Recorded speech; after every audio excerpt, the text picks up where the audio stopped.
नमस्कार दोस्तों, मैं हूं आपकी पोस्ट ऑफिस वाली दीदी। स्वागत है आपका एक नई वीडियो में। इससे पहले वाली वीडियो में हम बात कर रहे थे पैकेजिंग टिप्स की और उससे रिलेटेड ये है पार्ट 2। तो चलिए शुरुआत करते हैं। ह्यूमन एंड अदर विसेरा, मानव एवं अन्य आंतें। Human and other viscera may be transmitted by the inland post to chemical examiner for analysis. Brain of rabid animals may also be transmitted by post to authorized laboratories when sent by person holding veterinary or medical qualifications. इसका मतलब है कुछ विशेष परिस्थितियों में मानव शरीर के अंग, आंतें जैसे पेट का हिस्सा, खून, शरीर के नमूने आदि पोस्ट ऑफिस के माध्यम से भेजे जा सकते हैं। उनका उपयोग मुख्य रूप से केमिकल एग्जामिनर यानी कि रासायनिक जांच अधिकारी द्वारा जांच यानी कि एनालाइज करने के लिए किया जाता है। रेबीज वाले जानवरों का दिमाग, ब्रेन सैंपल, यदि किसी जानवर को रेबीज है या रेबीज होने का शक हो तो उसका ब्रेन सैंपल भी पोस्ट से भेजा जा सकता है, लेकिन उसके लिए कुछ शर्तें हैं। सैंपल केवल वेटरनरी डॉक्टर यानी पशु चिकित्सक या फिर मेडिकल डॉक्टर यानी कि चिकित्सक द्वारा ही भेजा जाना चाहिए। इसे केवल ऑथराइज्ड लेबोरेटरी यानी कि मान्यता प्राप्त प्रयोगशाला में जांच के लिए भेजा जा सकता है। पोस्ट ऑफिस द्वारा सामान्य लोगों को मानव अंग या जानवरों के अंग भेजने की अनुमति बिल्कुल नहीं है, लेकिन मेडिकल जांच हेतु, लैब टेस्ट, सरकारी अधिकृत जांच हेतु एक विशेष नियमों के तहत इन्हें भेजा भी जा सकता है। लेकिन शर्त क्या है कि जो सैंपल भेजेगा वो भी कोई पशु चिकित्सक होना चाहिए, है ना, या फिर कोई ऑथराइज्ड डॉक्टर होना चाहिए। ओके, और जहां भेजेगा वो भी क्या होगा, कोई ऑथराइज्ड लेबोरेटरी होगी, कोई मान्यता प्राप्त प्रयोगशाला होगी जहां जांच के लिए ये चीजें जाएंगी। नॉर्मल व्यक्तियों को मानव अंग या जानवरों के अंग भेजने की अनुमति नहीं है, कोई भी परमिशन नहीं है। अब तक जो हमने समझा उसे इमेज में भी देख लेते हैं, ठीक है। कुछ विशेष परिस्थितियों में मानव शरीर के अंग और रेबीज वाले जानवरों का दिमाग पोस्ट के माध्यम से भेजे जा सकते हैं, ठीक है। मानव शरीर के अंग जैसे पेट का हिस्सा, खून, टिश्यू आदि पोस्ट द्वारा भेजे जा सकते हैं, ठीक है, जैसा कि यहाँ इमेज में दिखाया है। और रेबीज वाले जानवरों का दिमाग, ब्रेन सैंपल भी पोस्ट द्वारा भेजा जा सकता है, लेकिन कंडीशन है कि यह नमूना केवल पशु चिकित्सक या मेडिकल डॉक्टर द्वारा भेजा जाएगा और केवल ऑथराइज्ड लेबोरेटरी में जांच के लिए भेजा जाएगा। नेक्स्ट क्वेश्चन है किसके लिए भेजे जाते हैं, तो ये नमूने मेडिकल एग्जामिनर यानी कि रासायनिक जांच अधिकारी को जांच करने के लिए भेजे जाते हैं, ठीक है। नेक्स्ट इमेज में समझते हैं किस तरीके से भेजे जाते हैं। तो पहले नमूनों को सही तरीके से सील किया जाता है, पैक किया जाता है, फिर पोस्ट ऑफिस के माध्यम से भेजा जाता है। यह अधिकृत लैब या केमिकल एग्जामिनर तक पहुंचते हैं और वहां पे इनकी जांच की जाती है। यहाँ पे एक चीज को ध्यान रखिए कि महत्वपूर्ण बात है कि आम व्यक्ति मानव या जानवरों के अंग पोस्ट से नहीं भेज सकता। यह केवल मेडिकल जांच, लैब टेस्ट और सरकारी अधिकृत जांच के लिए ही भेजना संभव है और सभी नियमों और सुरक्षा का पालन करना भी अनिवार्य है, तब भेज सकते हैं, ठीक है। The following conditions apply in each case, प्रत्येक मामले में निम्नलिखित शर्तें लागू होती हैं। द सस्पेक्टेड विस्कस और other material to be send for examination must be enclosed in a glass bottle और jar fitted with a stopper और साउंड कॉर्क। शरीर के नमूने भेजने का नियम है कि यदि जांच यानी कि एग्जामिनेशन के लिए नमूने भेजे जाते हैं या कोई अन्य पदार्थ भेजना हो तो उसे कांच की बोतल में या फिर कांच के जार यानी कि ग्लास जार में रखा जाना चाहिए और उस बोतल को या जार को मजबूत ढक्कन यानी कि स्टॉपर या अच्छी तरह फिट होने वाले कॉर्क से अच्छी तरह बंद करना भी बेहद जरूरी है। ऐसा क्यों करना जरूरी है, ऐसा क्यों किया जाता है, क्योंकि नमूना बाहर ना निकले, बदबू ना फैले या रिसाव ना हो यानी कि लीकेज ना हो सैंपल की। जांच के लिए जो नमूना जा रहा है वो सुरक्षित पहुंचे और पोस्ट में अन्य सामान खराब ना हो, ठीक है। उदाहरण के लिए मान लीजिए किसी लैब में जांच के लिए शरीर का नमूना भेजना है तो उसे पहले कांच की बोतल में रखा जाएगा, फिर ढक्कन अच्छी तरह बंद किया जाएगा, उसके बाद सुरक्षित पैक करके पोस्ट से भेजा जाएगा। अब सेम चीज को हम डायग्राम में भी देख लेते हैं। जांच के लिए भेजे जाने वाले जो नमूने होते हैं उन्हें कैसा भेजा जाता है, कांच की बोतल में या जार में रखकर भेजा जाता है। और यहाँ पे आपको ये भी दिख रहा होगा के जो ग्रीन इमेज है वहां पे क्या है, कांच की बोतल है और उसके ऊपर स्टॉपर लगा हुआ है, एक ढक्कन लगा हुआ है, ठीक है।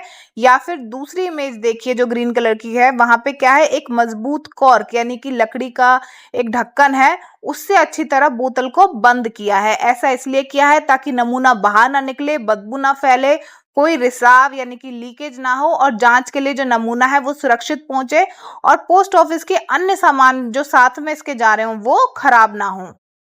चलिए अब नजर डालते हैं भेजने की प्रक्रिया यानी कि प्रोसेस पर। सबसे पहले आपको नमूना बोतल में या फिर जार में रखना है, फिर उसे स्टॉपर या कॉर्क से अच्छी तरह कसकर बंद कर देना है उस जार को, ठीक है। फिर सुरक्षा से पैक करना है बोतल या जार को, लीक प्रूफ पैकिंग जैसे कि प्लास्टिक हो गई, बबल रैप हो गया, उसमें पैक कर देना है, ठीक है। उसके बाहर फिर से किसी कार्डबोर्ड या वुडन बॉक्स में उसे पैक करेंगे, उसके ऊपर लेबल लगाएंगे कि ये केमिकल एग्जामिनेशन के लिए चीज जा रही है, ठीक है, और पोस्ट ऑफिस से भेजेंगे उसके बाद। और एक चीज हमेशा याद रखिए कि हमेशा कांच की बोतल या जार का ही उपयोग करें और उसे स्टॉपर या कॉर्क से अच्छी तरह बंद करें ताकि नमूना सुरक्षित पहुंचे और जांच में कोई भी समस्या नहीं आए। नेक्स्ट पॉइंट है, great care must be taken that the stopper और कॉर्क ऑफ द बोतल fits tightly. This precaution is especially necessary when alcohol is used as a preservative.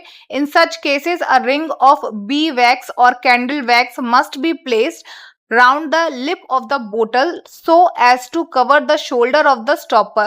The stopper must be carefully fastened down with a bladder और leather and sealed. बोतल को अच्छी तरह बंद करना क्यों जरूरी है? जब किसी जांच यानी कि एग्जामिनेशन के लिए शरीर के अंग, तरल पदार्थ या अन्य नमूने पोस्ट से भेजे जाते हैं तो बोतल को बहुत सावधानी से बंद करना बेहद जरूरी है ताकि रास्ते में कुछ भी उसमें से बाहर ना निकले। आसान शब्दों में कहूं तो बोतल का ढक्कन यानी कि स्टॉपर या कॉर्क अच्छी तरह फिट होना चाहिए। ढक्कन इतना टाइट होना चाहिए कि अंदर का जो तरल पदार्थ है वो बाहर ना निकले। अगर अंदर अल्कोहल डाला गया है, अल्कोहल जल्दी उड़ जाता है और रिस सकता है, इसलिए एक्स्ट्रा सावधानी बरतनी जरूरी है। मोम यानी कि वैक्स लगाना जरूरी है बोतल के मुंह और ढक्कन के आसपास। मधुमक्खी का वैक्स यानी कि बी वैक्स, ठीक है, मोमबत्ती का वैक्स यानी कि कैंडल वैक्स लगाया जाता है ताकि बोतल पूरी तरह से सील हो जाए।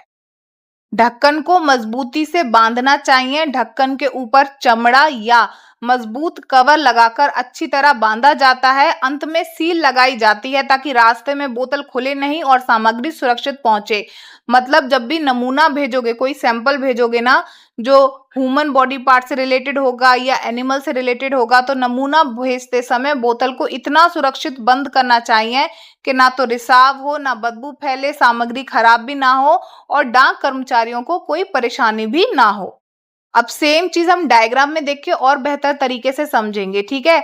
जब किसी नमूने जैसे अंग या तरल पदार्थ को जांच के लिए भेजा जाता है तो बोतल को बहुत सावधानी से बंद करना जरूरी है ताकि रास्ते में कुछ भी बाहर ना निकले और ना ही वो जो स्पेसिमेन है, वो नमूना है, वो खराब हो, ठीक है। तो ये प्रोसेस दी हुई है। पहले क्या करना है कि बोतल का जो ढक्कन है, जो स्टॉपर है या कॉर्क है, उसे टाइट से लगाना है ताकि कुछ भी बाहर ना निकले, ठीक है। फिर क्या करना है, अगर अंदर अल्कोहल है तो उसके भाप बनने या बाहर लीकेज होने से रोकने के लिए बोतल के मुंह और ढक्कन के बीच आपको क्या करना है, वैक्स लगा देनी है। कैंडल की वैक्स लगा सकते हो या मधुमक्खी के मोम को भी लगा सकते हो, ठीक है। उसके बाद क्या करना है, मोम जमने के बाद ढक्कन के ऊपर चमड़े या फिर किसी कवर का टुकड़ा लेना है, किसी ब्लैडर या फिर चमड़े का टुकड़ा लेना है ताकि ढक्कन और मोम पूरी तरह से ढक जाएं, ठीक है।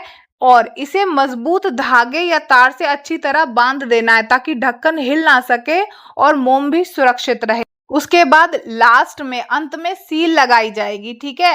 वैक्स होती है एक सील करने की, उसे लगा के मोहर लगाते हैं और मोहर लगा के इसलिए सील कर रहे हैं इस सैंपल को ताकि रास्ते में कोई से छेड़छाड़ ना करे। तो डायग्राम देख के हमने समझा कि ढक्कन टाइट होना चाहिए, अल्कोहल होने पर मोम लगाना जरूरी है, मोम कंधे तक लगाकर पूरा मुंह बंद कर देना है बोतल का, फिर चमड़ा लगाकर बोतल को ढकना है अच्छे से और ऊपर से बांध देना है और उसके ऊपर लास्ट में सील लगा देनी है, ठीक है। और हमेशा ध्यान रखना है कि बोतल को हमेशा सीधा यानी कि अपराइट ऊपर की तरफ रखकर भेजें और अच्छी तरह पैक करना है, ठीक है। नेक्स्ट पॉइंट है द ग्लास बोतल और jar must then be placed in a strong wooden और tin box which must be large enough to allow a layer of raw cotton at least 18 millimeter thick being placed between the bottle or jar and the box। कांच की बोतल को box में सुरक्षित रखने का नियम ये कहता है कि जब किसी जांच के लिए कांच की बोतल या जार को पोस्ट से भेजा जाता है तो उसे टूटने से बचाने के लिए खास तरह से पैकिंग करना बहुत ज्यादा जरूरी है। कांच की बोतल को सीधे नहीं भेजना चाहिए। बोतल या जार को हमेशा एक मजबूत बॉक्स में रखकर भेजा जाता है। बॉक्स किसका होना चाहिए? बॉक्स होना चाहिए मजबूत लकड़ी यानी कि वुडन बॉक्स हो सकता है या फिर टिन का भी बॉक्स हो सकता है, ठीक है। बॉक्स थोड़ा बड़ा होना चाहिए। बॉक्स इतना बड़ा हो कि बोतल और बॉक्स की दीवार के बीच थोड़ी जगह बची रहे, ठीक है। रुई यानी कि रॉ कॉटन लगानी जरूरी है। बोतल के चारों तरफ कम से कम 18 मिलीमीटर मोटी रुई की परत यानी कि कॉटन की लेयर लगाई जाती है। और ये रुई क्यों लगाई जाती है? रुई झटकों को कम करती है ताकि बोतल टूटे नहीं, अंदर का सामान सुरक्षित रहे और कोई भी रिसाव ना हो। अब सेम चीज इमेज में देख के समझेंगे कि स्टेप बाय स्टेप प्रोसेस क्या है। सबसे पहले जो शीशी है उसे मजबूत बॉक्स में रखना चाहिए। वो बॉक्स लकड़ी या टिन का हो सकता है। बॉक्स के बीच में बोतल या जार सीधी स्थिति में रखें यानी खड़ी हुई पोजीशन में रखें, ठीक है। सीधा रखो बोतल को। बोतल और बॉक्स की दीवार के बीच थोड़ी सी जगह होनी चाहिए। वहां पे आप क्या रखोगे? कॉटन रखोगे। कॉटन की परत यानी कि मोटी मोटी कॉटन की परत रखोगे जो कम से कम 1.8 सेंटीमीटर यानी कि 18 mm मोटी होनी चाहिए, ठीक है, जैसा कि इमेज में दर्शाया गया है। उसके बाद आप बॉक्स को बंद कर दोगे और भेजोगे। हमेशा ध्यान रखना कि रुई कच्ची होनी चाहिए। रॉ कॉटन रुई अच्छी मात्रा में हो ताकि बोतल हिले तक नहीं, और बॉक्स जो हो वो मजबूत हो और अच्छे हालात में होना चाहिए। बॉक्स को बंद करके सील करके आपको फिर भेजना है। नेक्स्ट पॉइंट है the box itself must be encased in cloth which must be securely closed and sealed. The seal must be at intervals not exceeding 3 inches along each seam. All the seal must be of the same kind of wax and must bear distinct impression of the same device. The device must not be that of a current coin or merely a series of straight, curved or crossed lines. Box को कपड़े से seal करने का नियम ये कहता है कि जब कांच की बोतल को लकड़ी या टिन के बॉक्स में रख दिया जाता है तब उस बॉक्स को अच्छी तरह बंद करके और सील करके भेजना जरूरी होता है। बॉक्स को कपड़े से ढकना जरूरी है। पूरा बॉक्स मजबूत कपड़े से लपेटा जाता है। कपड़े को अच्छी तरह बंद करके, कपड़ा ढीला नहीं होना चाहिए कहीं से भी, उसे मजबूती से बांधकर बंद किया जाता है। सील लगाना जरूरी है। कपड़े के जोड़ यानी कि सीम पर थोड़ी थोड़ी दूरी पर मॉब की सील लगाई जाती है। सील की दूरी ज्यादा नहीं होनी चाहिए। हर सील के बीच की दूरी 3 इंच से ज्यादा नहीं होनी चाहिए। सभी सील एक जैसी होनी चाहिए। सभी सीलों में एक ही प्रकार का वैक्स यानी कि मोम का इस्तेमाल होना चाहिए। हर सील पर एक जैसा निशान यानी कि इम्प्रेशन होना चाहिए। कैसा निशान नहीं होना चाहिए सील का, अब ये भी समझते हैं। सील पर ऐसा कोई भी निशान नहीं होना चाहिए जो किसी चल रहे सिक्के जैसा हो। केवल सीधी, टेढ़ी या क्रॉस लाइनें हो सकती हैं, ठीक है। सील पर साफ और अलग पहचान वाला चिन्ह होना चाहिए। मतलब बॉक्स को कपड़े से अच्छी तरह लपेटकर मजबूत तरीके से सील करें ताकि रास्ते में कोई भी छेड़छाड़ ना कर सके और सामान जो है वो सुरक्षित पहुंचे। जो अब तक हमने पढ़ा उसे डायग्राम में भी देख लेते हैं। बॉक्स को कपड़े में लपेटकर सील करने का जो तरीका है वो क्या है, ठीक है। फर्स्ट इमेज देखिए। बॉक्स को तैयार करिए। कांच की बोतल को रुई के साथ मजबूत लकड़ी या टिन के बॉक्स में रख दिया जाता है।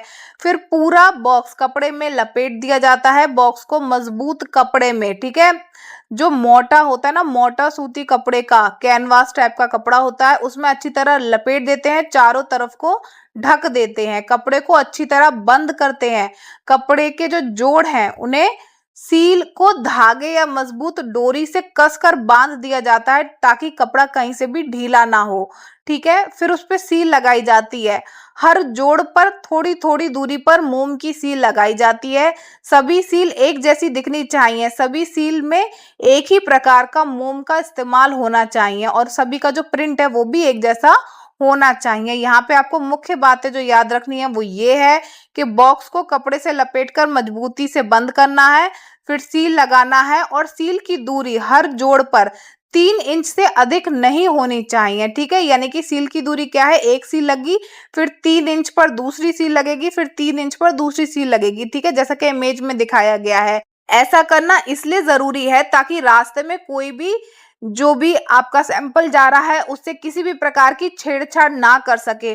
और अगर मान लो ऐसी स्थिति हुई कि किसी ने बॉक्स खोलकर छेड़छाड़ करी है सामान से, ठीक है, तो वो दोबारा उसे प्रॉपर बंद नहीं कर पाएगा क्योंकि वो सील नहीं लगा पाएगा। ठीक है, तो पता पड़ जाएगा कि अच्छा इस आर्टिकल के साथ कुछ गड़बड़ हुई है। ठीक है, एक और चीज याद रखनी है कि जो आपका सील का निशान है वो किसी भी सिक्के के जैसा नहीं होना चाहिए। ऐसा ना हो कि वो 5 के, 10 के, 2 के सिक्के जैसा दिखे। ठीक है, अलग उसका प्रिंट होना चाहिए। इस वीडियो में इतना ही। अंत तक देखने के लिए आपका बहुत बहुत शुक्रिया।